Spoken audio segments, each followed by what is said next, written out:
Hello darkness, my old friend. I've come to talk with you again.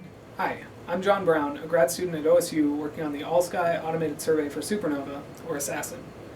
In this short video, I'll present results from my recent paper looking at the late-time evolution of ASAS-SN-14ae, which was a nearby tidal disruption event, or TDE. A TDE occurs when a star orbiting the center of a galaxy approaches a supermassive black hole and is stretched and squeezed apart by the tidal forces caused by the black hole's gravitational field. The disruption of the star and subsequent behavior of the stream of stellar debris result in a bright flare of emission that can last hundreds of days. The primary goal of our paper is to study the evolution of ASAS-SN-14ae until approximately 2 years after discovery, when the flare is completely faded and we no longer detect any signatures of emission. ASAS-SN-14ae was discovered in late January of 2014 and was the subject of a previous ASAS-SN paper detailing the results of an intense follow-up campaign that lasted about 150 days. In our new paper, we analyzed the evolution of ASAS-SN-14ae during the 2 years following discovery. We present additional follow-up data from the Swift Space Telescope, late-time spectroscopy taken with mods on the Large Binocular Telescope, and an improved prediscovery upper limit derived from ASAS-SN imaging data.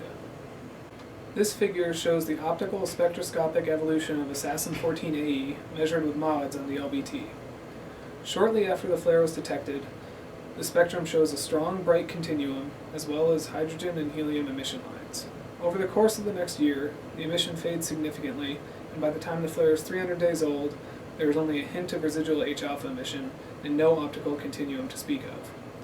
A full 2 years after discovery, we find no evidence for excess emission, meaning that, at least in the optical, the flare has faded completely and we're only observing the light from the underlying host galaxy. In addition to our optical spectroscopy, we obtain extensive near-UV and optical photometry with the Swift Space Telescope. We find that, in agreement with our spectroscopic findings, the flare is essentially undetectable after about a year in both the optical and the near-UV. We also use Swift observations to place an upper limit on the X-ray emission. Finally, using prediscovery ASAS-SN imaging, we're able to measure an upper limit on the luminosity of ASAS-SN-14ae just 24 days before discovery. These observational measurements provide important constraints for theoretical studies of TDEs. This figure demonstrates that the nearby nature of ASAS-SN-14ae allows us to follow the evolution of the flare to relatively low luminosities and place an unprecedentedly strong upper limit on the late-time H-alpha emission.